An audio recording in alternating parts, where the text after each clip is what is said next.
ಅಂತೆ ಇಂದಿನ ಡೇಟ್ ಆಗಿದೆ 9/7/2026. ಇಂದಿನ ವರದಾನ: ಖುಷಿಯ ಜೊತೆ ತನ್ನ ಶಕ್ತಿಯನ್ನು ಧಾರಣೆ ಮಾಡಿಕೊಂಡು ವಿಘ್ನಗಳನ್ನು ಪಾರು ಮಾಡುವಂತಹ ವಿಘ್ನಾಜೀತರಾಗಿರಿ. ವರದಾನದ ವಿಶ್ಲೇಷಣೆ: ಯಾವ ಮಕ್ಕಳು ಜಮಾ ಮಾಡುವುದನ್ನು ತಿಳಿದುಕೊಂಡಿರುತ್ತಾರೆ ಅವರು ಶಕ್ತಿಶಾಲಿ ಆಗುತ್ತಾರೆ. ಒಂದು ವೇಳೆ ಈಗೀಗ ಸಂಪಾದನೆ ಮಾಡಿಕೊಂಡರೂ ಈಗೀಗ ಹಂಚಿದರೂ ಸ್ವಯಂನಲ್ಲಿ ಸಮಾವೇಶ ಮಾಡಿಕೊಂಡಿಲ್ಲವೆಂದರೆ ಶಕ್ತಿ ಇರುವುದಿಲ್ಲ.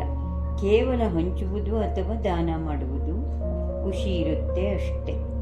ಖುಷಿಯ ಜೊತೆ ಶಕ್ತಿ ಇದ್ದಾಗ ಸಮಾವೇಶ ಮಾಡಿ ವಿಘ್ನಗಳನ್ನು ಪಾರು ಮಾಡಿ ವಿಘ್ನಾಜೀತರಾಗುತ್ತಾರೆ.